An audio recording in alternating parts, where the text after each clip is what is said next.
একটা কথা কি জানো তো, নতুন নতুন না সবকিছুই অনেক সুন্দর মনে হতে শুরু করে। মনে হয় yes, this is the real happiness. এটার জন্যই তো আমি কতই না অপেক্ষা করেছি, সেটা মানুষ হোক কিংবা কোনো জিনিস। কিন্তু জানো, ভালোবাসা তো সেটাই যেটা পুরনো হলেও মনে হবে ঠিক যেন নতুনের মতো, যেন রোজ দিনই রোজ ডে। আমার কাছে ভালোবাসার সংজ্ঞা কখনোই আজকালকার জেনারেশনের কাপলদের মতো নয়। দুজনে ম্যাচিং ড্রেস পরে ঘুরে বেড়ানো কিংবা দামি কোনো রেস্তোরাঁয় মডার্ন এনভায়রনমেন্টে একটা লোক দেখানো সময় কাটানো।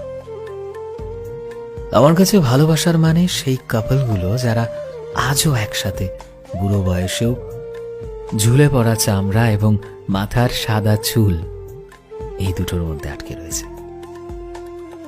তাদের এক হাতে লাঠি আর এক হাতে ভালোবাসার মানুষের হাত। একসাথে তারা সময় কাটায়। We live in a same planet, যেখানে একদিকে মানুষ বলে যে তোমায় আকাশের চাঁদটা আমি এনে দেব, অন্যদিকে সেই মানুষই বলে তোমার হাতটা ধরে আমি বুড়ো হতে চাই। I want to grow old with you, and for me, this is love. যেখানে শুধুমাত্র ভরসা রয়েছে, দুটি হৃদয় রয়েছে এবং প্রথম দিন দেওয়া কিছু প্রতিশ্রুতি পালনের দায় দায়িত্ব রয়েছে।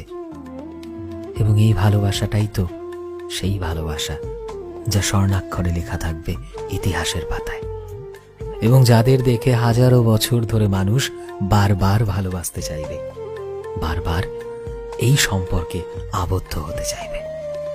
যুগ যুগ জিও ভালোবাসা।